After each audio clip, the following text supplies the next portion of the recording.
10 นิ้ววันตาก็กราบไหว้สามายังพระมหาเถระพระเถระพระสังฆาธิการครูบาอาจารย์ตุเจ้าพระเนนจูรูปจูตนโดยความเคารพยิ่งขอเจริญสุขเจริญธรรมจงบังเกิดมีแด่ตันสาธุชนพุทธบริษัทจูผู้จูคนที่กำลังสดับหับฟังรายการวิทยุ หรือว่าถ่ายไร่สดก็ตามอยู่ในขณะนี้เจ้าวันนี้ก็เป็นเจ้าวันเสาร์ที่18 มีนาคมวันเดินก็หมุนไปเปลี่ยนไปสถาญาติโยมต่างหลายไผบ่ได้สร้างใบทำคุณงามความดีอะยังก็ทำกันไปเยะกันไปสั่งสมกันเอาไว้หนักๆบุญบาปบุญคุณโทษนี่สถาญาติโยมต่างหลายเฮาพ่อบาหันโตหรอกแต่เฮามีความรู้สึกหรือว่ามีความสัมผัสได้เฮาฮู้ว่าถึงบาหันโตตนมันเป็นของละเอียดบาปกับบุญนี่สถาญาติโยมบาปกับบุญนี่มันเป็นของละเอียดเฮาบ่สามารถจะมองโดยตาเปล่าหันแต่เฮามีความรู้สึกว่าสัมผัสได้รู้สึกว่ามียกตัวอย่างง่ายๆไม่ต้องไปอันอย่างหนักหนาสถาญาติโยมสังเกตพอไฟฟ้าเฮาฮู้จักกับว่าไฟฟ้าเฮาบ่หันโตมันหรอกโตไฟฟ้าเป็นอย่างใดมันมีกระเส้นกระสายโตตนมันก็มีแต่เวลาเฮาเปิดสวิตช์ปุ๊บไฟมันสว่างเหมือนกันสถาญาติโยมทั้งหลาย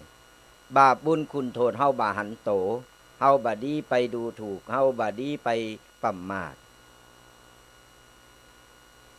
เฮาจะฮู้แห่งกรรมก็ต่อเมื่อมันถึงข้าว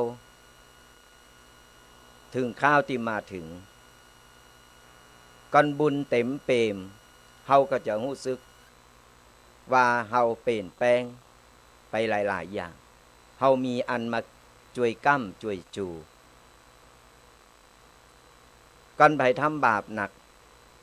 เต็มเปรมแล้วบาปนั่นก็จะส่งผลให้เฮาได้รับกรรม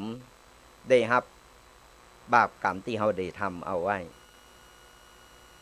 กรรมก็คือการกระทำนั่นแหละการกระทำจากโตของเฮากรรมดีกรรมชั่วกรรมดีก็คือเฮาได้กระทำความดีเอาไว้ก่อนกรรมชั่วเฮาก็ได้ทำเรื่องบาดีเอาไว้เพราะฉะนั้นแล้วมันหนีบ่พ้นบาปกรรมสถาญาติโยมตายไปก็มี2 อย่างติดโตไปสมบัติภัสถานของอะหยังกูสิ่งกูอย่างที่เฮาหักหนักหักหนาบ่ว่าจะเป็นกูโผโตเมบ่ว่าจะเป็นลูกหักเมแปงโผแปงบ่ว่าจะเป็นสมบัติเงินทองหลายอันหลายอย่างโล้นแล้วแต่เป็นของนอกกายแต่พอเฮาตายไปแล้วแม้แต่ร่างกายของเฮายังเอาไปบ่ได้เปิ้นก็เอาไปเผาไฟเอาเข้าไปใส่เมนแล้วก็เผาไฟก็จบแต่ที่จะติดใจของเฮาไปได้ติดจิตของเฮาไปได้นั่นก็คือคุณงามความดีบาปบุญคุณโทษที่เฮาได้สร้างได้ทำเอาไว้เพราะฉะนั้นบ่ว่าจะเป็นการเป็นงานเป็นอะหยังก็ตามที่เป็นงานบุญงานกุศลหรือว่าจะเป็นการสร้างความดีต่างๆเหมือนกันเล็กๆน้อยๆสั่งสมเอาไปบ่ต้องไปรอชาติหน้าชาติไหนก็ตามทำไปเถอะมีโอกาสเวลาเฮามีโอกาสนี่แล้วจะมานึกถึงว่าเฮ้ยมันก็บ่มีประโยชน์อย่างน้อยบุญกุศลที่เฮาได้สร้างได้ทำเอาไว้มันยังช่วยเฮานะสถาญาติโยม มันไปรอเฮาอยู่ตั้งหน้าพุ่นมันจะเป็นแสงสว่างนำทางให้เฮาเนี่ยได้ไปในทางตีสุขติก่อนเฮาตายจะรับตายไปหรือว่าจะรับตายเฮาฮู้โตแล้วเฮาก็รับแบบสบายไปแบบสบายจิตใจเฮาผ่องใสพอจิตใจเฮาผ่องใสปุ๊บนั่นแหละเวลาถอดจิตไปแล้วเนี่ยจิตเฮาก็จะไปสู่ภพภูมิที่ดีคือเฮาปรงคือเฮาพิจารณาโตเก่าไว้เสมอว่าถึงวันนี้เฮาแก่ลงเฮาบ่ฮู้ว่าจะไปวันใดจะไปหมดเวลาของเฮาวันใดหมดลมหายใจของเฮาวันใดคือเฮาเนี่ยมันระลึกนึกถึงความตายเอาไว้เมื่อว่าตุเจ้าพันเนนเมื่อว่าไผก็ตามมันบ่มีไผหนีไปพ้นใดสิ่งมีชีวิตกูสิ่งกูอย่างมีการหมดชีวิตมันบ่มีไผเหนือกฎแห่งกรรมหรือสัจธรรมอันนี้ไปใดต่างคนต่างก็ฮู้โตบางคนก็บ่ได้พิจารณาโกก็อู่เริงตายแล้วโกฮ้อนวะโกเพิ่นเอาไปเผาฮ้อนวะโกต่างๆนาต่อเฮือขึ้นเครื่องบินหนีไปอยู่ต่างประเทศหนีไปอยู่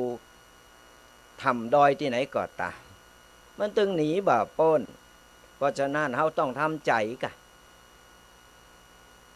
วันนี้เวลาไปงานศพเปิ้นนี่ศรัทธาญาติโยมฝากไว้ตัวตาลปัดที่เปิ้นนั้นเปิ้นก็บอกแล้วมันว่าใจคือเฮาอ่านมันเป็นคติธรรมสอนใจเฮานะแล้วที่เฮาไปฟังตุเจ้าพระเนนที่เปิ้นโสดกุศลธรรมาอกุศลธรรมาอย่างนั้นคือเฮาพิจารณาเปิ้นบ่ได้โสดคือศพฟังเปิ้นโสดคือคนตีมาโลมงานฟังศพที่นอนกึ่งดึงอยู่เปิ้นหูเริงหูลาวแล้วก็เหมือนตอนไหม้ตอนอันมันตีตุเจ้ามาโสดก็เพื่อหือศรัทธาญาติโยมที่มานางฟังคือเฮาได้ปรงสังขารวันนี้เฮามาส่งเปิ้นสักวันเปิ้นก็มาส่งเฮาเหมือนกันถึงบอกว่าเฮาจะไปประมาทในการใจชีวิตเฮามันเฮาฮู้แล้วเนี่ยเฮามันสั่งสมคุณงามความดีสร้างบุญสร้างกุศลที่จะเอาเป็นสเบงติดโตเฮาไปเป็นสเบงติดโตเฮาเป็นแสงสว่างส่องนำทางเฮาไปตายไปเฮาก็ยังมีกูสิ่งกูอย่างรอเฮาอยู่หั่นไอ้ที่เฮาได้สั่งสมเอาไว้นั่นเวลาไปฟังธรรมฟังว่าใจฟังบ่ได้นะศรัทธาญาติโยมไปฟังไอ้ครูบาอาจารย์หลายรูปหลายตนที่เปิ้นเทศธรรมมันแฝงด้วยข้อคิดต่างๆฟังแล้วก็พิจารณาตัวบ่ใจเปิ้นฟังก็ฟังเปิ้นเข้าวัดก็เข้าวัดคือเปิ้นถามยังบ่ฮู้บางคนก็มือก็ไหวอยู่คอก็ตกพุ่นบางคนก็งกอันนี้บ่ได้ว่ามันเป็นอย่างนั้นแต่ตุเจ้าเอาไปมาลาตำราตุเจ้ากำลังเทศธรรมอยู่หันศรัทธานางดักปิ่งฟังธรรมแล้วก็โหนี่ก็คอห้อยโหห้อยกันตุเจ้าก็ใครรับเหมือนกัน เพราะฉะนั้นแล้วเนี่ยเฮาฟังธรรมไม่ว่าจะเป็นธรรมะบรรยายจะเป็นธรรมต่างๆเฮาเก็บมากึดก้อนใกล้เอามาพิจารณา มาไตร่ตรองแล้วมาเอามาปรับใจในชีวิตของเฮาก็จะได้ปลงไปในโตจะได้หู้โตจะได้ระลึกได้ว่าสักวันเฮาก็จะเป็นอย่างเอี้ยสักวันเฮาก็ต้องไปแต่ก่อนไปล่ะเฮาจะสร้างความดีหรือสิ่งบดีเอาไว้หลังรับหลังเอาไว้ให้หมู่คนรุ่นหลังเพิ่นสรรเสริญเยินยอหรือว่าให้เพิ่นแจงด่าเอาขณะอยู่บนโลกยังหือเปิ้นแจงเปิ้นด่าตายไปยังหือเปิ้นด่าเปิ้นแจงแหมเอี้ยมันก็บ่ฮู้จะเกิดเป็นไอ้หยังแล้วอย่างน้อยก็คุณงามความดีทำไปเตอะอะหยังก็ตามก่อนบ่มีหยังแต่เฮาบ่พร้อมแต่ขออยู่3อย่างกึดดีอู่ดีทำดี3อย่างแต่ว่าเอี้ยบ่ไปกึดให้บ่ไปใส่ให้ใส่ความหยังคนอื่นเปิ้นบ่สร้างความเดือดร้อนหยังหือเปิ้นเฮาต้องพอโตของเฮาดูแลโตเฮาจะไปไหนมาไหนตื่นเจ้ามาหือกวาดบ้านกวาดจองกวาดอะหยังหือเรียบร้อยซะนั่นก็คือคนเฒ่าบักเก่าเปิ้นถือเป็นกุศโลบายสอนให้ฮู้ว่าก่อนเฮาจะออกจากบ้านเฮาพร้อมหรือยังตื่นมาสิ่งอันใดที่มันสกปรกข้างคาใจก็กวาดออกไปให้หมดเพื่อจะหับสิ่งดีๆสิ่งใหม่ๆเข้ามาในเจ้าวันใหม่ของแห่งวันหนึ่งบ่ใจไปมักหมมสะสมอยู่สั่งสมเอาไว้ติ๊กบ่ฮู้เก่าบ่ฮู้ใหม่อะหยังก็มันเกิดความเขตเกิดความสกปรกตึงภายนอกภายในสกปรกตึงจิตตึงใจคนบักเก่าเพิ่นถึงได้สอนลูกสอนหลานตื่นเจ้ามามันปัดกวาดเจ็ดถูหันนี่หือมันชำระล้างร่างกายโตเก่าหือมันสะอาดสะอ้านก่อนออกจากบ้านจิตใจมันจะได้สดชื่นออกจากบ้านปุ๊บเฮาก็ยังบ่ฮู้ว่าออกไปแล้วเฮาจะไปพบปะไผจะไปเกิดอะหยังขึ้นในแต่ละวันเฮาบ่สามารถที่จะเดาได้เหตุการณ์ต่างๆมันเกิดขึ้นได้ตลอดเวลาเฮาบอกว่าวันนี้เฮาจะออกไปข้างนอกเนี่ยเฮาจะข้างหน้าเนี่ยเฮามีเป้าหมายที่จะไปแต่ก่อนถึงเป้าหมายหนทางที่เฮาจะเต้วไปเนี่ยเฮาบ่ฮู้ว่าเฮาจะเจออะไรหยังจะเจอกับอุปสรรคอะไรหยังก่อนจะถึงเป้าหมายเพราะฉะนั้นเฮาต้องมันชำระจิตใจของเฮาให้เบิกบานเปิดที่จะรับเอาสิ่งดีๆชำระร่างกายชำระจิตใจของเฮาไอ้เรื่องอย่างอื่นก็เอาไว้ไปเอาเรื่องใหม่เข้ามาเรื่องเก่าที่แก้ไม่ได้ก็ค่อยๆแก้ไปเนี่ยก็เอาไว้ฝากเป็นข้อคิดให้ศรัทธาญาติโยมเนี่ยได้ลองไปกึดไปคิดพอเป็นข้อคิดเล็กๆน้อยๆสั่งสมเอาไปบุญกุศลศรัทธาญาติโยมทั้งหลายไปว่าใดก็จังเขาทำก็จังเฮาทำไปเถอะไผทำก็คนนั้นก็ได้ไผบ่ทำไปมันป้อยังไปห้ามไปยุแยงไปบอกไปกล่าวบ่ฮือเพิ่นทำบุญทำกุศลอันนั้นก็โตของเขาละเขาไม่ต้องไปต่อรอดต่อเถงอันนั้นแสดงว่ากรรมเขายังมีอยู่ในเมื่อเขาปลงตกเขาอยากจะทำบุญอยากจะสร้างบุญกุศลอะไรอย่างก็ตามเมื่อเขาทำไปเถอะเล็กๆน้อยๆก็ถือว่าเป็นบุญมันอยู่ที่ใจของเขาศรัทธาญาติโยมมันอยู่ที่ใจกูสิ่งกูอย่าง ก่อนเฮาตั้งใจแล้วเฮาทำจะไปเลิกล่มความตั้งใจ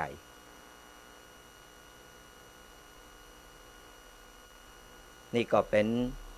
เก็ดเล็กๆน้อยๆเอามาเล่าสู่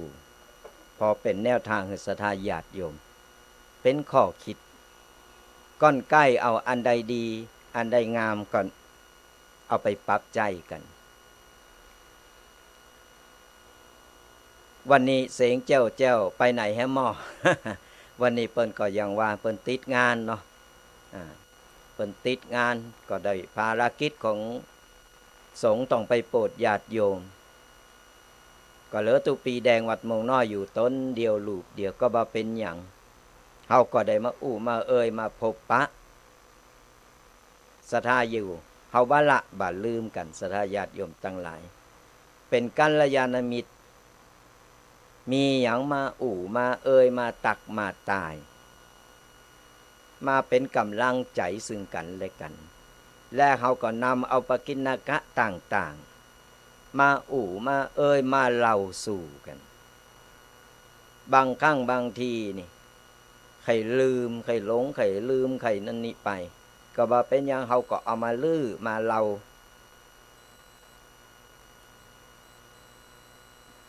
เป็นการเผยแผ่ธรรมะสมัยบาเดียวลองพ่อต่อตุเจ้าพาเนนเปิ้นใจสื่อต่างๆในการเผยแผ่ธรรมะอันนี้มันเป็นกิจของสงฆ์อยู่แล้วมันเป็นกิจและเป็นหน้าที่ของสงฆ์หน้าที่ของตุเจ้าพาเนนก็คืออาชีพของตุเจ้าพาเนนก็คือการเผยแผ่พระพุทธศาสนาแต่เขาจะเผยแผ่ในรูปแบบใดอันนั้นมันก็อยู่ที่วิสัยทัศน์ของแต่ละคนอยู่ที่ความพร้อมของแต่ละสถานที่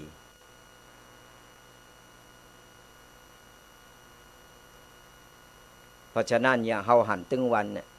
รายการวิทยุต่างๆรายการธรรมะทางวิทยุตั้งต่างๆหนังสือกาตอนนี้โซเชียลมาแรงตั้ง Facebook YouTube ต่างๆเฮาก็ต้องเจาะลึกใจให้มีประโยชน์ศรัทธาญาติโยมมาวัดบ่ได้บางทีก็มีไผมาส่งมีไผส่งไปวัดไปฟังธรรมไปนี่ก็สามารถดูได้ฟังได้ที่บ้านแล้วแต่สะดวกนี่เป็นการทันสมัยของเก่าของใหม่ก็เอาของเก่าเฮาก็บ่ละเอามาผสมประสานกันเป็นการเผยแผ่พระพุทธศาสนาทำเพื่อศาสนา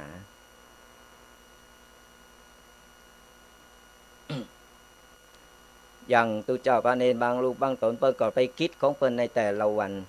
บัดเดียวตุเจ้าพระเนรเปิ้นบ่ได้อยู่กันอย่างบัดได้นะยิ่งตึงวันนี่นะข่าวลบตั้งตุเจ้าพระเนรนี่ก่อนหนักมีหนักมีหลายแต่พองบ่แต่พองบางทีก็เอาเรื่องที่มันผ่านที่มันจบไปแล้วก็ลื้อฟื้นออกมาเพื่อให้มันเป็นข่าวตัวเก่าจะได้ขายข่าวจะได้อายังก็แล้วแต่มันก็บ่ดีมันเป็นการทำลายพระพุทธศาสนาไอ้เรื่องดีๆที่เปิ้นได้สร้างได้ทำได้นี่กันไปบ่มีไผเอามาโฆษณาบ่มีไผเอามาประกาศว่าตุเจ้าตนนั้นเปิ้นได้สร้างคุณงามความดีอันนั้นอันนี้ก็บ่หันมีไผไผจ้าอายังที่ไหนดักแซ่บแต่พอตุเจ้าแต่บ่ฮู้ไปทำอายังเสหน่อยพฤติกรรมอายังเสหน่อยเอาละทีนิโปโตไหลมาโลบ่ฮู้อายังเป็นอายังมันก็ยังว่านั่นแหละศรัทธาญาติโยมทั้งหลายมันก็มีถึงทุกวงการเพราะว่าอายังเป็นอายังก็ตามมันจึงมีดี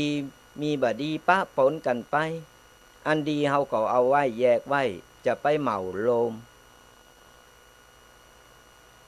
จะไปเหมาโลมมันตึงบ่ดีมันตึงบ่ดีมันก็บ่ใจคนเฮามันนาจิตต่างจิตไผใจมันผ่านการเล่งดูมาเนี่ยบ่เหมือนกันแต่ละครอบครัวเพิ่นเล่งดูรูกันบ่เหมือนกันนี่ เพราะฉะนั้นจิตใจคนมันตึง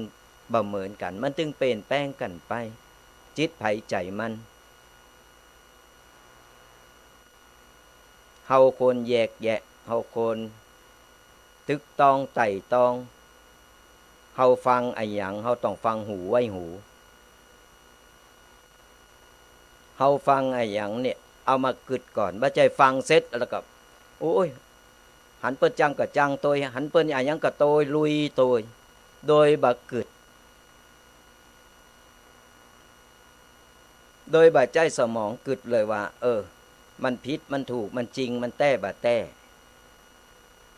เนี่ยมันพิจารณาก็เพิ่นถึงบอกว่าเฮาคิดก่อนแล้วค่อยพูดก่อนออกไปแล้วเนี่ยมันผิดพลาดมามันคืนลำบากสัทญาติโยมเหมือนถุยน้ำลายขึ้นฟ้าตกใส่หน้าโต๊ะเก่านั่นแหละยิ่งถุยก็ยิ่งตกใส่โต๊ะเก่าเพราะฉะนั้นต้องกึดบ่ว่าจะทำไอ้หยังจะทำจะไอ้หยังก็ตามเขาต้องพิจารณาก่อนคนฟังเปิ้นเข้าใจก่อคนฟังแล้วเปิ้นเจ็บช้ำน้ำใจก่อนี่หรือว่าคนฟังแล้วมันเป็นไอ้หยังก็ตามเพราะฉะนั้น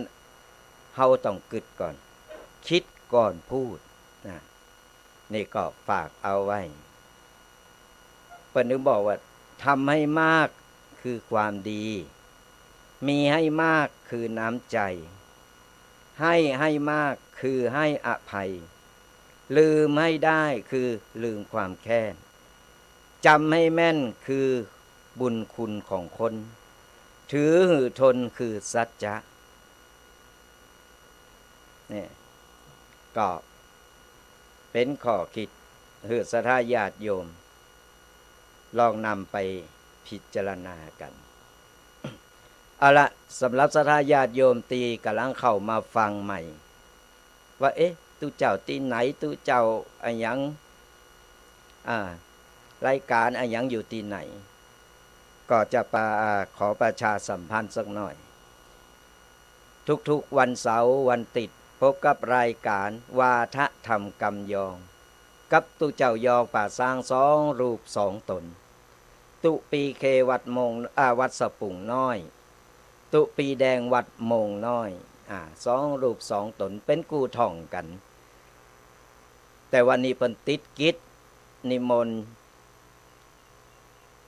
ต่างอำเภอเพิ่นเลยไปแต่เจ้าหน่อย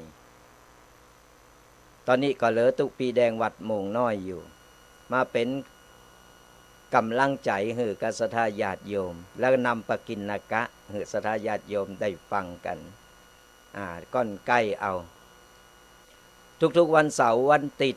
ตั้งแต่เวลา 8 โมงจนถึง 10 โมงโดยประมาณกับรายการวาทธรรมกำยองจะดูช่องทางใดก็ตามบ่ว่าจะเป็นทางช่องคลื่นวิทยุ104 วัดฝายหินก็ตามหรือว่าเครือข่ายต่างๆหรือว่าจะเป็นทาง Facebook หรือจะเป็นทางช่อง YouTube กลุ่มไลน์ต่างๆก็ติดตามกันได้บ่ว่าจะไปฟังย้อนหลังหรือว่าจะฟังไล่สดก็กดไล่กดติดตามกดแชร์กันได้ศรัทธาญาติโยมทั้งหลายยิ่งแชร์ยิ่งได้บุญเปิ้นฮ้องว่าการแชร์ธรรมะเนี่ยถือว่าเป็นบุญที่สูงสุดแล้วแชร์ธรรมะคนที่เปิ้นบ่เคยได้ฟังบ่เคยได้ยินเปิ้นก็จะได้ฟังได้ยินแล้วเปิ้นนำไปปฏิบัติเฮาก็ได้บุญได้กุศลกับเปิ้นโตยเหมือนการเฮาจี้ช่องทางแสงสว่างเปิ้นนี่อีแม่เตดบ่จางอีแม่บ่จางก็บ่เป็นหยังกดไลค์กดแชร์ไปกดติดตามก็ไผตีพอทาง Facebook หรือช่อง YouTube ช่องใดช่องทางใดก็ตามก็กดไลค์กดแชร์กดติดตามกันไปฝากกันโดยและช่วงท้ายรายการเฮาก็จะเปิดสายหน้าไมค์ศรัทธาญาติโยมได้มามามาตักมาตายกันมาเป็นกำลังใจกันเบอร์เก่าเบอร์เดิมเนอะหรือไผที่กำลังเข้ามาฟังใหม่หรือมาพอใหม่ก็ จดเบอร์โทรเอาไว้เดี๋ยวชงกึ่งชั่วโมงท้ายรายการนี่เฮาก็จะได้คือศรัทธาญาติโยมเนี่ยได้โทรเข้ามาอุมาเอ่ยมาตักมาตายกันตีเบอร์โทร0826112245ก็เดี๋ยวเปิดสายหน้าใหม่ไปโทรมาเนอะบัดเดียวนี้ยังบ่ต้องโทรมาเตอเพราะว่าอยู่ตนเดียวนี่มันก็ดึงซ้ายตึงขวาเดี๋ยวอันนั้นอันนี้ตึงควบคุมเครื่องเสียง ก็เดี๋ยวท้ายรายการนะวันนี้ตุปีจะเอาปกิณกะอะหยังมาอู่มาเอ่ยมาบอกมาเล่าศรัทธาญาติโยมกันกะเดียวก็จะได้มาฟังกันก่อนจะฟังกันก็จะไปลืมเนอะศรัทธาญาติโยมตอนนี้เรื่องสุขภาพของเฮานี่แหละสุขภาพร่างกายของเฮาถึงวันนี่มันลดน้อยถอยลงไปถอยลงไปวันคืนก็ลงไปไอ้คนอยู่ก็อยู่ไปเพราะฉะนั้นแล้วเฮามันปฏิบัติดูแลสุขภาพร่างกายของเฮาบัดเดียวมันเป็นช่วงรอยต่อในการเดียวจะเริ่มเข้าหน้าร้อนแล้วแต่ก็ยังมีฝนมีพายุตะคืนนี้ก็ลึ่งก็ตกให้มากะบาตกสักกรรมก่อนมันตกมาหน่อยตกก็ขอหือตกดีตกดักตกหือมันดีมันงามเพราะว่าอย่างน้อยมันตกมามันก็ชำระฝุ่นละอองต่างๆไปได้บ่ตกเหเลยก็ขมุกขโมโอ้ยมืดฟ้าโมดินอะอย่างล่ำเหลือก็บ่ฮู้ศูนย์ศูนย์อันออกไปตั้งนอกพอแสบหูแสบตาฝนตกลงมาหาหนึ่งยังแควนหน่อยแต่ก็ยังมีอยู่เพราะว่าเปิ้นบ้านต่างประเทศประเทศไก่หมู่บ้านไก่เฮิรนหิมเฮาเปิ้นเผาป่าเผาอะหยังของเปิ้นมันก็ควันมันก็ฟุ้งเข้ามาจังเพอันนี้ก็ช่วยกันแก้ไขบ่ว่ากันทุกสิ่งทุกอย่างมันเกิดขึ้นได้เสมอก็ช่วยกันแก้ช่วยกันนี่กันไปและตอนนี้ข่าวตุเจ้าพระเนรมรณภาพก็มีโลยในตำบลมงน้อยนี่ก็มีละตอนนี้ก็กำลังมรณภาพแต่ว่าก็ด้วยโรคประจำโตของเปิ้นก็อายุ60ปลายแล้วก็เพราะฉะนั้นถึงบอกว่าเฮามันระมัดระวังโรคประจำโตประจำกายของเฮาเนี่ยรักษาได้ก็รักษาไปค่อยๆประคับประคองไปจะไปน้อยเนิ่อต่ำใจยิ่งเฮามีโรคประจำโตเฮายิ่งไปท้อจิตใจห่อเหี่ยวจิตใจห่อเหี่ยวแล้วมันก็ทำเฮาเนี่ยมันเมื่อยล้าร่างกายมันยิ่งสุดลงเร็วเพราะฉะนั้นเฮามีกำลังใจเอามันจนถึงวันสุดท้ายพุ่นน่ะอย่างที่บอกมันมีภัยหนีป้น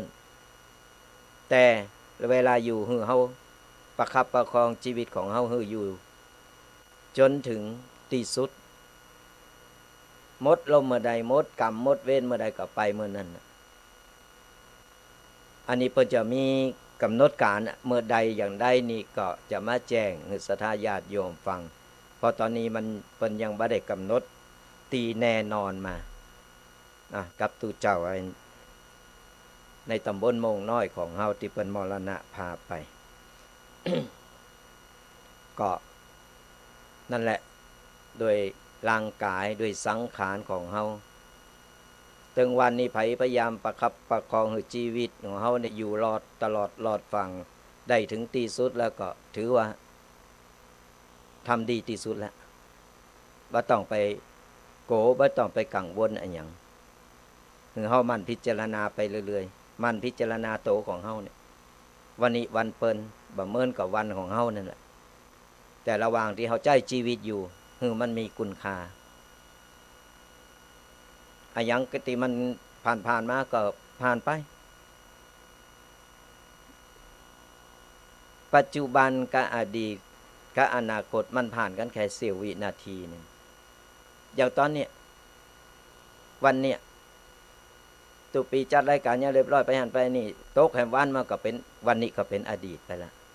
เฮาก็มันต้องเก็บมาลื้อมาบ่ว่าจะเป็นอะไรอย่างก็ตามเอาเรื่องใหม่ๆเรื่องดีๆเข้าสมองชีวิตเฮาจะยืดยาวเพราะว่าเฮาบ่ได้เป็นตุกเด้อก็ฝากกันเอาไว้ปกิณณกะวันนี้จะได้เอาเรื่องของครู8คนในชีวิตของเฮาครู8คนในชีวิตของเฮามีอะหยังพองเดี๋ยวเฮาก็จะเอามาสาธยายขยายความให้ศรัทธาญาติโยมได้เข้าใจจะได้เอาไปบอกลูกบอกหลานจะได้เอาไปเป็นข้อคิดกับชีวิตของปัจจุบันของเฮา ขอสุมาอาภัยตัวก็ยังเป็นวัดเป็นสเลดเป็นอนิอยู่ศรัทธาญาติโยมทั้งหลายก็พยายามรักษาไปเพราะว่าใจเสียงหนัก สเลดมันปั่นคอไปก็ธรรมดานี่แหละบึดก็อันนึงบึดก็อันนึงนั่นแหละไม่ต้องไปซีเรียสไม่ต้องไปเขตกับมันครู8คนในชีวิตของเฮามีอะหยังพองข้อที่1ครูคนแรกที่สอนให้เฮาเป็นคนดีคือคนแรกที่เฮาได้ห้องคำว่าแม่ครูคนแรกของเฮาสอนเฮาหมดกูอย่างที่ฮู้กันนั่นแหละเกิดออกมาปุ๊บปะหน้าก็คือพ่อกับแม่แล้วคนที่ดูแลสั่งสอนเฮาคอยหือประสบการณ์เฮา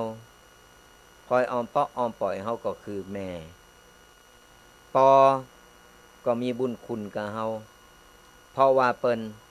ต้องไปออกไปหาเงินหาทองเพื่อเอามาจุนเจือครอบครัวเอามาเล่งดูหือเฮาใหญ่เปิ้นแบ่งหน้าที่กันหน้าที่ของปอก็มีหน้าที่โดยการออกไปเสาะหาหากินหาเงินหาทองเข้าบ้านเข้าจองโต๊ะเก่าเพื่อให้ชีวิตครอบครัวอยู่ดีมีสุขอยู่เย็นเป็นสุขส่วนแม่มีหน้าที่ดูแลเล่งดูอบรมสั่งสอนลูกให้เป็นคนดีแต่บัดเดียวนี้ทั้งนี้ทั้งนั้นก็คือมันมีเหตุปัจจัยหลายอย่างที่มันมาทำให้เราอ่อนมันมาเสียเอาตอนใหญ่นั่นก็คือสิ่งเสพติดต่างๆศรัทธาญาติโยมลองฟังข่าวพ่อข่าวตึงวันทุกปีก็พ่อข่าวตึงวันนะก่อนจะนอนหลังจากทำมาอย่างเสร็จเรียบร้อยก่อนจำวัดนี่ทุกปีก็จะพ่อข่าวเพื่อตีว่าจะเอามาเป็นความหู้ว่าโอ้ปัจจุบันนี่เป็นอย่างอี้แล้วต่างๆนาสารพัดข่าวแต่ที่นักที่สุดก็คือสิ่งเสพติดเข้ามาโพพันในชีวิตครอบครัวมันก็เลยอยู่กันแบบเป็นสุขเปิ้นเลขมาออมปะออมปล่อยพอใหญ่มาไปโพพันอยู่กับของหมู่นี้ก็เลยเป็นข่าวโดยการไปขอตั้งบ้าใดก็ไปฆ่าไปตบไปตีบางทีก็เมาเกินอัตราบ้าบ่มีเหตุผลก็ไปฆ่าพ่อฆ่าแม่อาละวาดตุบบ้านเผาบ้านหลายอันหลายอย่างพ่อแม่สอนให้ลูกเป็นคนดีหมดบ่มีพ่อแม่สอนที่ไหนสอนให้ลูกบ่ดีจะมีก็โซน้อยที่สุดเพราะอันนั้นเปิ้นหลงผิดพอพื้นเพเปิ้นมาในต่างตีนั่นแล้วเขาก็บ่ว่ากันเป็นกรรมของเปิ้นแต่โดยรวมส่วนมากแล้วพ่อแม่ฮักลูกเลี้ยงดูลูกก็เพื่ออยากให้ลูกได้ดิบได้ดี นี่คือครูคนแรกที่สอนเฮาเป็นคนดีก็คือแม่ของเฮาครูคนที่สองที่สอนเฮาเป็นคนเก่งเป็นคนกล้าเป็นไผไปบ่ได้สอนประสบการณ์ให้เฮานั่นก็คือปอสอนให้เฮาได้มีความเก่งความกล้าสอนให้เฮาได้ฮู้จักเสาะว่าหากินสอนให้เฮาได้เห็นฮู้ต่างๆประสบการณ์ส่วนคุณครูคนที่สามสอนให้เฮาอ่านออกเห็นได้นั่นก็คือครูในโรงเรียนครูในโรงเรียนสอนให้เฮาได้อ่านออกเห็นได้ได้เห็นฮู้ต่างๆได้ประสบการณ์ต่างๆก่อนบ่มีครูในโรงเรียนครูในโรงเรียนก่อนบ่มีเฮาก็บ่ฮู้เฮาก็อ่านบ่ออกเห็นบ่ได้บ่มีความเฉลียวฉลาดถึงบอกครูคนที่สามรองจากพ่อจากแม่มานั่นก็คือครูในโรงเรียนที่เปิ้นสละเวลามาเป็นต้นแบบเป็นปอพิมพ์แม่พิมพ์ให้เฮาสอนให้เฮาประสาทความรู้ให้เฮาสอนให้ได้อ่านออกเห็นได้เห็นรู้และได้ประสบการณ์ต่างๆครูคนที่สี่ที่สอนให้เฮาได้มีใจชีวิตอยู่ในสังคมได้ถึงวันก็หนีบ่พ้นเจ้าหมู่หรือว่าเปิ่นครูคนที่สี่ก็คือเปิ่นของเฮาที่สอนให้เฮาได้เห็นรู้ได้ประสบการณ์ต่างๆได้ใจชีวิตอยู่ในสังคมได้แต่มีข้อแม้ว่าเฮาคบเปิ่นอย่างใดคบเปิ่นดีมันก็เป็นสีแก่โตเฮาคบเปิ่นบ่ดีมันก็พาเฮาไปในทางที่ล่มจมในทางที่บ่ดีนี่และเอกละอ่อนที่กำลังฟังอยู่ตอนนี้หรือเปิดฟังย้อนหลังก็ตามการคบเปิ่นนี่นะคบได้บ่จำเป็นต้องมีเปิ่นหนักเปิ่นกินนี่เปิ่นเลอะแต่เปิ่นที่จะมาเป็นเปิ่นแต้ของเฮาเนี่ยอยู่เคียงข้างเฮาตลอด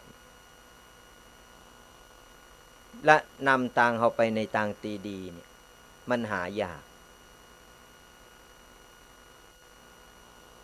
มันหายากที่จะมาจริงจังกับตัวกันในเมื่อเฮามีแล้วก็เฮารักษาเอาไว้ให้ดีรักษาเอาไว้ถ้ามีเปิ่นดีแล้วบ่จำเป็นจะต้องมีเจ้าหมู่นักมีหลายเอาไว้ยกโพกไปหั่นไปนี่ไปตีกันเวลากินก็กินด้วยกันได้ว่าหยังก็ลุยตัวกันไปหมดแต่พอเอาแต่เนี่ยมันละโหหมดเหลือเฮาคนเดียวพกลกเวลาจะคบเฮาต้องพอนิสัยใจคอศึกษานิสัยใจคอไปตัวกันได้ก็มีอะหยังที่มันไปกันได้ที่พอเวลาเฮามีปัญหามีหยังเฮาไปสามารถไปปรึกษาหรือร่วมทุกข์ร่วมสุขกันได้บ่ใจมีเจ้าหมู่โลโอ้ยมีเปิ่นหนักโอ้ยโมนสบายเปิ่นกินตึงโมนแต่เปิ่นแต้นี่มีบ่กี่คน เพราะฉะนั้นบ่ต้องเอาจำนวนครบเปินเอาตีมีหน่อยมีน้อยก็เขามีคุณภาพตีเป็นเปินแต้ของเฮาเป็นมิตรแต้ของเฮาแล้วต้องเลิกโดยว่ามิตรแต้ของเฮา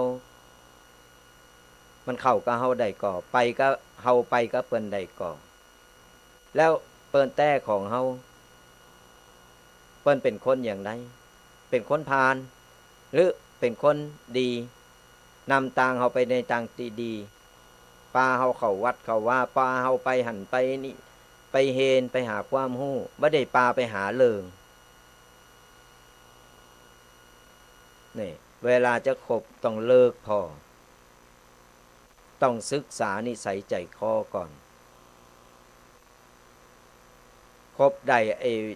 โทรไปนั่นก็คบแบบผิวเผินบ่ต้องไปจริงจังจริงใจอย่างก็เปิ้นหนักหนานี่ครูคนตีสี่ตีสอนชีวิตตีสอนให้เฮาได้ใจชีวิตอยู่ในสังคมตึงวันนี้นั่นก็คือเปิ้นข้อที่ห้าครูตีสอนให้เฮาใจชีวิตคู่ครองนั่นก็คือกูโผโตเมกันอันนี้ก็สำคัญศรัทธาญาติโยมทั้งหลาย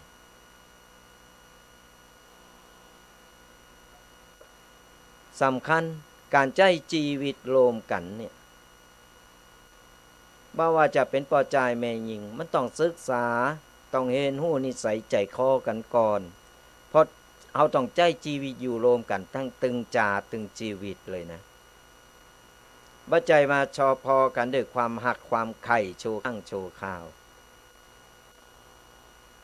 ความหักความไข่เปเลอะเปเตอได้กันก็บ่เมินมานานเบอมันก็แยกกันไปมันก็ไปเป็นกูไม่เป็นหันเป็นนี่พิษศีลพิษธรรมกันไปโผไผลูกไผบ่ฮู้เมไผบ่ฮู้กูเมามาละเอาละมันก็บ่และบ่แตะไป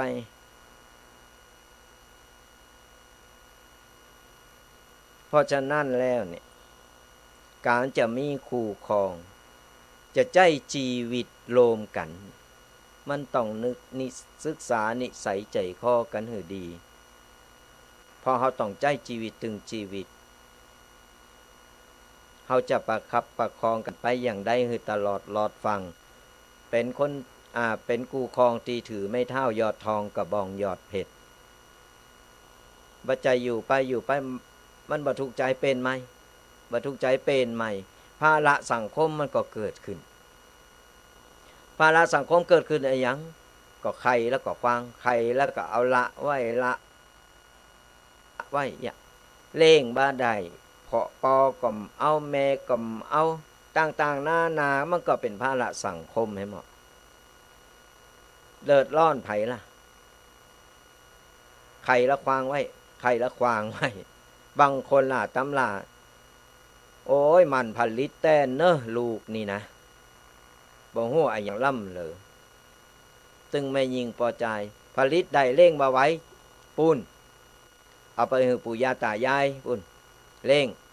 ใครมากับไปใครมากับล่าตามล่าเร่งลุงป้อมาเร่งหลานเร่งเหลนแหม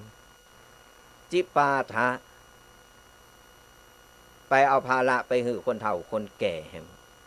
อันนี้บ่ได้ว่านี่มันเป็นความจริงก็เอาหมอกปอโคนว่าเฮาเร่งได้สักกี่คนเฮาปอเร่งได้ก็เร่งบ่ได้หรือบ่ไหวก็หือปอหือแม่ช่วยเร่งได้แต่บ่ใจใครละไปควางไว้เนี่ยแล้วตัวหน้าตัวเก่าไปทางหน้าติ๊กใครไว้ทางหลังเพราะฉะนั้นการจะใจชีวิตคู่ครองมันพอหือดีศึกษาจิตใจนิสัยใจคอกันก่อนว่ามันจะประคับประคองกันอยู่หลอดก่อจะไปกันได้ก่อนี่บ่ใจฟังอุ้ยชอบคนนี้ฮักคนนี้เอาละไปขอไปละไปเป็นกิจลักษณะพอโตไปสู่ขอกันแต่งงานกันกินเล่งกันหม้อข้าวบักตัน กลหมอยังว่าตั้นดำตัวนี้ ตอนมาขอเปิ้นตอนนี้ก็เตะเปิ้นส่ง บางอันก็มีนะบางกูก็มีอันแต่ เป็นตู้เจ้าดีแล้วเป็นตู้เจ้า อยู่โตคนเดียวพอมันต้องมาเป็นภาระว่าจะไปไหนก็ทีก็ต้องมาขออนุญาตจะอันทำอันนันตีต่อมาเนี่ยอุ้ยโปรโถเนี่ยสถาญาติโยมต่างหลายก็พอคือดีข้อที่ห้าครูคนที่ห้า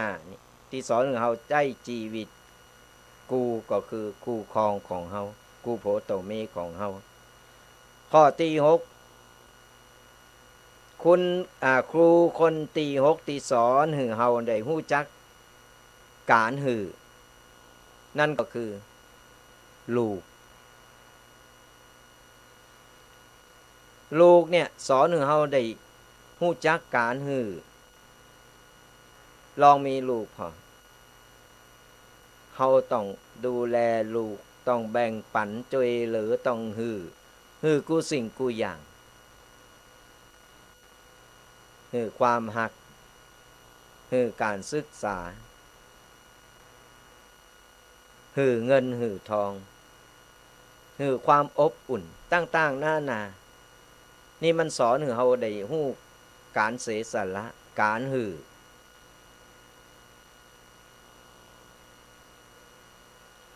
ลูกยิ่งไผมีลูกคนเดียวนี่โอ้ยโคหอมเล่งดีแล้วบดีแหมเล่งเอาจนดีแต่ก็มีเนี่ยการเล่งลูกเหมือนกันสนะญาติโยมการเล่งลูกก็ลูกเล่งลูกสอนให้เขาทำมาหากินได้สอนให้เขาได้เห็นหู้ด้วยตัวเองไม่ต้องไปโอไปออมเปาะออมปล่อยมันแล้วก็สอนให้เขาได้หู้จักแยกแยะสอนให้ได้หู้ว่าอันนี้ผิดอันนี้ถูกอันนี้โคนบ่โคนนี่เขาต้องสอนให้เขาได้เห็นหู้ด้วยตัวเองพอเขาบ่ได้เล่งเขามาเล่งเขาจนเขาตายที่ไหนเขาตายก่อน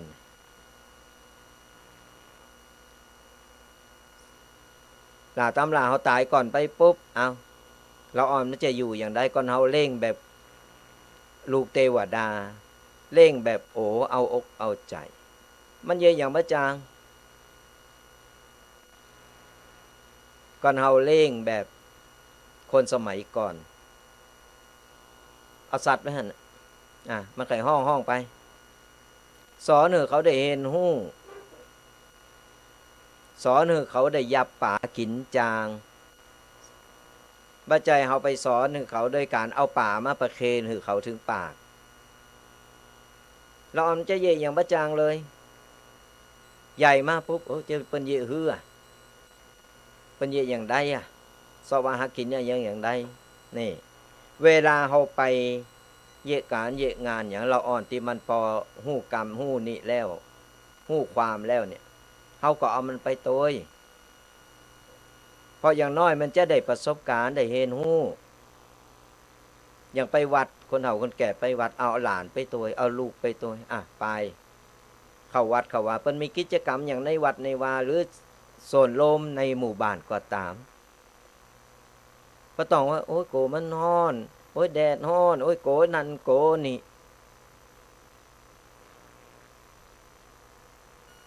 กูคนตื่นพอเกิดมาปุ๊บมันมีสัญชาตญาณมีภูมิคุ้มกันมีนี่ของเปิ้นอยู่แล้วเขาก็ดูแลห่างๆปล่อยให้มันได้เห็นหู้ได้ทำเองได้ประสบการณ์เองนี่ใหญ่ขึ้นมันจะได้เป็นละอ่อนตีแข็งแกร่งตีเห็นหู้ได้เร็วนี่คือครูคนตีหกก็คือลูกของเฮาสอนมัน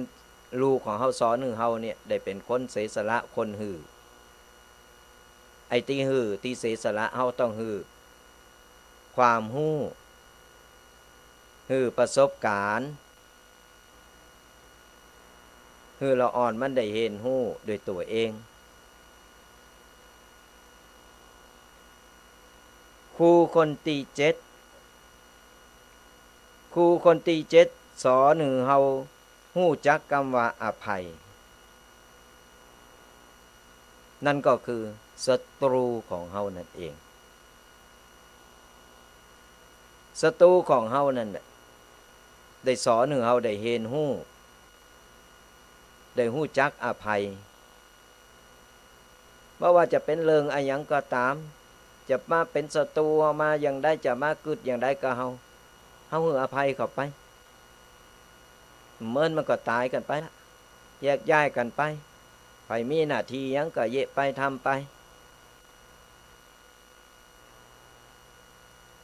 อภัยกันไปก่อนเฮาบ่มีศัตรูเฮาก็บ่ฮู้จักคำว่าอภัยการอภัยเนี่ยดีที่สุดเป็นการทำบุญอย่างหนึ่ง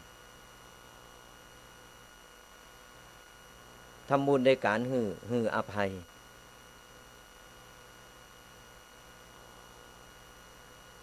มันก็จะได้แบบมีเริงมีราว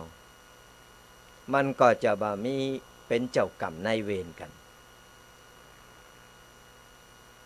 ก่อนเฮาบ่ฮืออภัยนะโกรธแค้นกันต่างๆนานาอะหยังก็ตามมันก็ฝังจิตฝังใจแค้นกันไปแค้นกันมาก็ฆ่ากันไปเจนลูกเจนหลานมันก็ไล่ยิงกันไปหั่นน่ะเดี๋ยวก็ญาตินั้นเดี๋ยวก็นี่ก็แก้แค้นกันไปกันมามันก็เป็นเจ้ากรรมนายเวรกันไปเพราะอาฆาตแค้นมึงจำไว้เนอะถ้าตายไปนะตึงบัดลืมตึงต่างๆนานามันเป็นการอาฆาตนี่คือจิตมันได้ผูกอาฆาตไว้แล้วเนี่ยเพราะว่าพบไหนจาไหนตายไปมันก็ยังฝังจิตฝังใจอยู่หั่นสังเกตพอง่ายๆสทายาติโยมต่างหลายสังเกตพอตึงวันเนี่ยบางคนบ่ฮู้จักกันเลยก็จังนี่เขาก็ดุดำบางคนบ่ฮู้จักกันแล้วก็ไปไล่ฆ่าไล่แทงกันโดยบ่มีเหตุผลบางคนเตวข้ามถนนดีๆเอารถไปชนบนตุ้มโล้นแล้วแต่เป็นเจ้ากรรมนายเวรซึ่งกันและกันมันเคยผูกพันเคยมีอะไรอย่างกันมา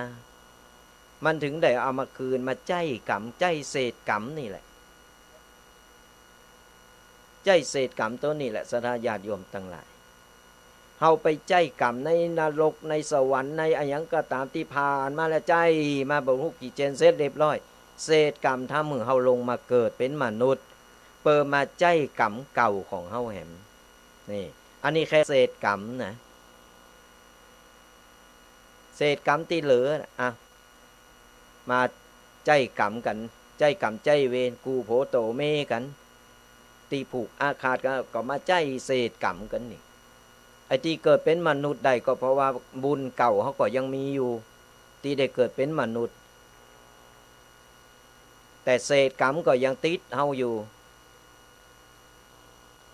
ก็มาใจกันมันถึงได้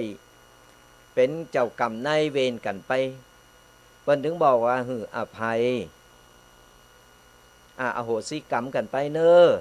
เวลาเฮาตายนี่หั่นก็เวลาไปงานศพสทาญาติโยมลองสังเกตพอ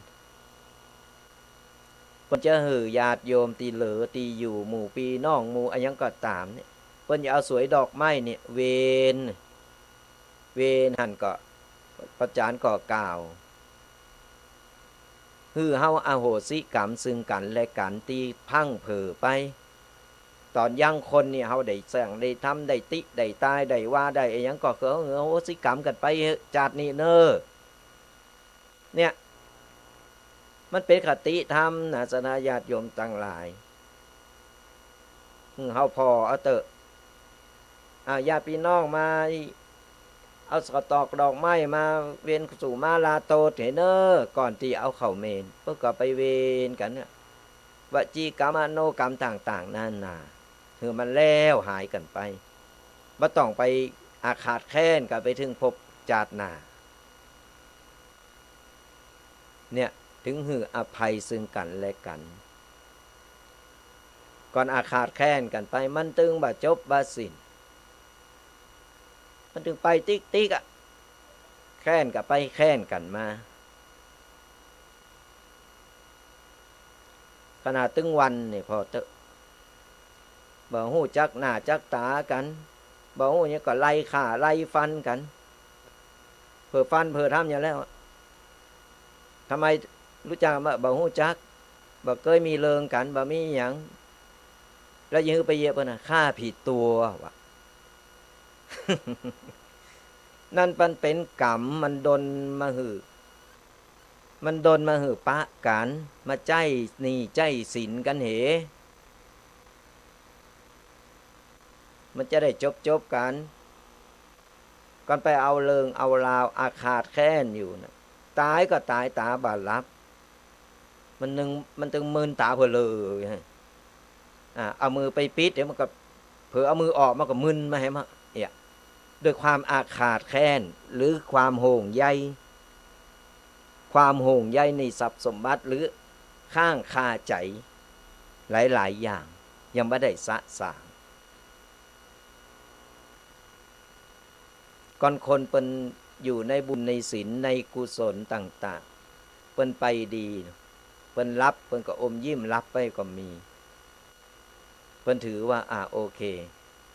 นี่คือสิ้นสุดในการใช้ชีวิตในโลกมนุษย์เขาก็ไปใจกรรมตั้งบนต่อบอกว่าจะเป็นกรรมดีหรือกรรมบ่ดีมันก็เวียนว่ายตายเกิดกันมันตึงหนีกันพ้นสทาญาติโยมก่อนไผอาฆาตไผก็จะอาฆาตกันไปอย่างอันถึงบอกคือเฮาเนี่ยฮู้จักฮืออภัยกันไปเหนักนิดเบาหน่อยเฮาก็อภัยกันไปเฮาผิดเฮาก็ขอโทษเปิ้นนิดหน่อยก็อภัยกันไปมันบ่ใจถึงกับต้องมาอาฆาตแค้น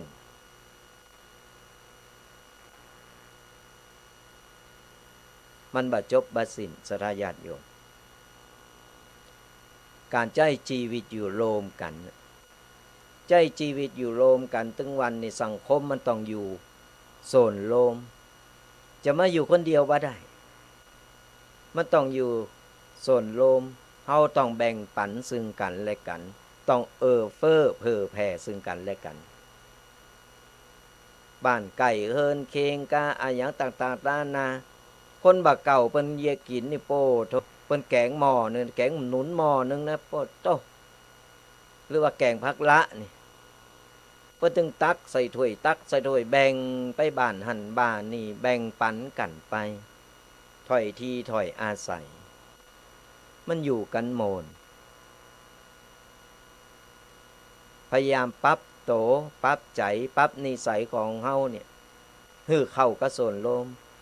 โบราณเปิ้นว่าเข้าเมืองลิวหือลิวตาตามเฮาจะไปแข็งกระด้างเอาโต๊ะเก่าเป็นไม้บรรทัดตรงดิ่งอยู่อย่างอั้นคนอื่นจะต้องเหมือนโต๊ะเก่ามันเป็นไปบ่ได้ถ้อยทีถ้อยอาศัยมันต้องการใช้ชีวิตอยู่ในโซนโลมเฮาบ่ใจว่าเฮามาใช้ชีวิตอยู่โดดเดียวดายคนเดียวที่ไหนโลกใบนี้ทั้งใบเป็นของฉันมันก็บ่ใจเนี่ยนักนิดเบาหน่อยอภัยกันไปศรัทธาญาติโยมทั้งหลายมันกระทบกระทั่งกันมันธรรมดาอยู่แล้วการใช้ชีวิตโสดลมจะบ่ฮือมีอะไรอย่างเลยเป็นไปบ่ได้มันก็ลิ้นกับฟันนั่นแหละขนาดโผเมนอนตอยกันคืนวันค่ำคืนหุงวันดีคืนดีก็พิษกันติเตะกันตีกันมันก็เป็นเรื่องธรรมดาก็ในมือเฮาฮู้ผิดฮู้ถูกแล้วเฮาก็มาอภัยซึ่งกันและกันมันก็จบไปบ่ต้องไปอาฆาตแค้นบ่ต้องไปผูกอาฆาตกูสิ่งกูอย่างมันแก้ไขกันได้ปรับเข้าหากันอยู่ด้วยกันมันก็มีความสุขไปบ่ว่าจะเป็นชีวิตครอบครัวชีวิตของการอยู่ส่วนรวมก็ตามอยู่ที่ไหนก็ตามเฮาต้องเป็นกัลยาณมิตรดีต่อกัน ข้อสุดท้ายครูคนสุดท้ายที่สอนให้เฮาได้เห็นฮู้ชีวิตครูสุดท้ายครูคนสุดท้ายที่สอนให้เฮาได้เห็นฮู้ชีวิตของเฮานั่นก็คือโตของเฮาเองอย่างที่บอกสดาญาติโยมโตของเฮานี่แหละตีสอนให้เฮาได้เห็นฮู้การใช้ชีวิตอยู่ใน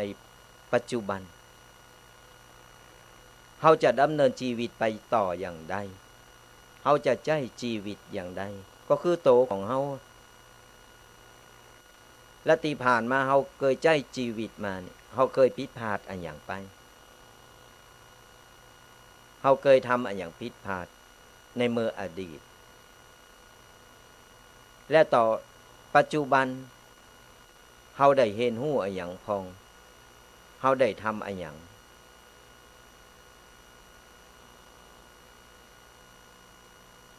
อดีตมันสอนให้เฮาได้เห็นฮู้ประสบการณ์บ่ว่าจะเป็นประสบการณ์ดีประสบการณ์บ่ดีอย่างใดก็ตามอดีตที่ผ่านมาเป็นบทเรียนเป็นครูที่สอนให้เฮาได้เห็นฮู้การใช้ชีวิตการดำเนินชีวิตเฮาลองมาระลึกนึกถึงศรัทธาญาติโยมมาระลึกนึกถึงว่าในเมื่อครั้งในอดีตย้อนลงไปที่ผ่านมาเฮาจะฮู้ว่าอ๋อนั่นคือประสบการณ์ต่างคนต่างได้เห็นฮู้มาหมดต่างกันไปต่างวาระต่างวิธีการใช้ชีวิตกันไป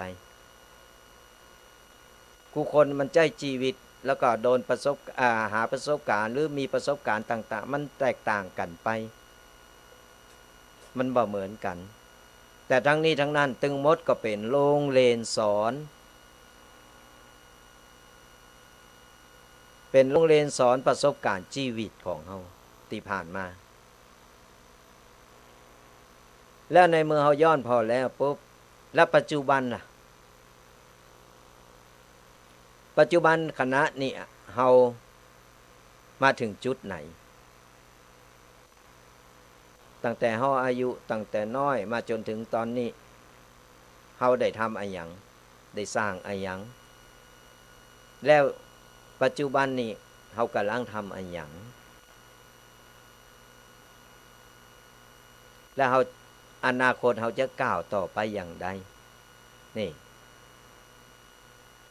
มันเป็นโรงเรียนชีวิตโลกของเฮานี่นะศรัทธาญาติโยมมันเป็นโรงเรียนชีวิตมันเรียนบ่ฮู้จักจบเมื่อใดก็ตายเมื่อนั้นต่างคนต่างก็มีบทบาทของตัวเองบ่ว่าจะเป็นหน้าที่อาชีพอะไรหยังก็ตามต่างคนต่างก็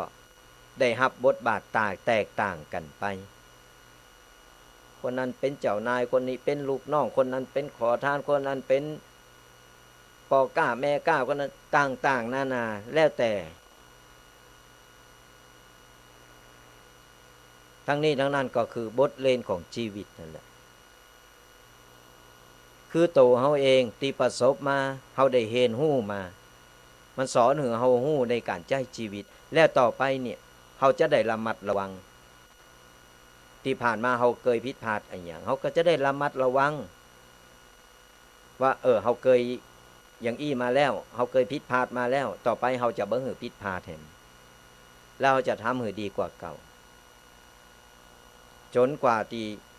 จบชีวิตเมื่อใดก็จบเมื่อนั้นโรงเรียนนี้บ่มีวุฒิบัตรบ่มีเกียรติบัตรหยังหึงแต่ได้เห็นฮู้ชีวิตของตัวเองเห็นฮู้บาปกรรมของตัวเองที่ได้สร้างได้ทำเอาไว้เมื่อชาติก่อนปังหลังชาติไหนก็ตามมันทำมาเอาได้เห็นฮู้ว่าอ๋อ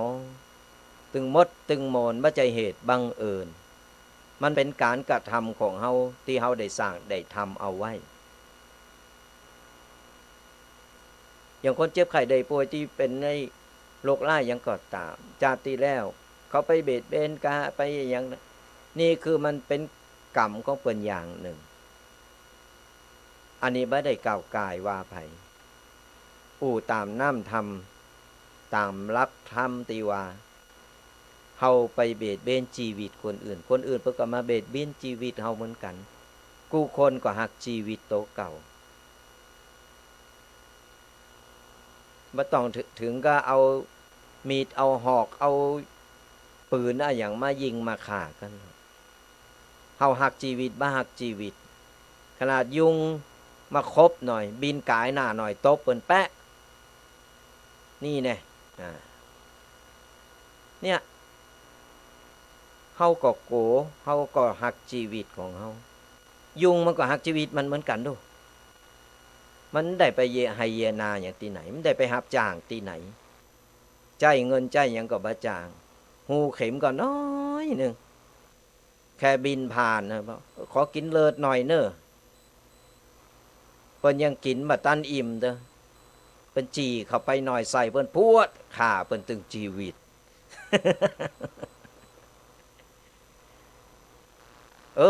ตายแล้ว ก็เปิ้นบ่ได้ทำให้ทำนาเปิ้นขอกินเลิศหน่อยนึงเฮาเปิ้นเอาเฮาไปเยะเปิ้นจนถึงชีวิตเลยตบเปิ้นปัวตายคาติแบนแทบแต่คามือ เนี่ยเป็นตัวอย่างสาธาญาติโยมกูสิ่งกูอย่างมันมีตีมาตีไปมันมีตีมาตีไปมันบ่ใจเหตุบังเอิญกูโผโตเมเหมือนกันเวลามาปะกันเนี่ยบ่ใจเหตุบังเอิญน่ะมันเคยได้สร้างได้ทำเคยผูกพันกันมาอายันตนะต่างๆมันได้ดึงดูดเข้ามาหากันบางคนนี่ปุ้นเนื้อกูอยู่ต่างประเทศ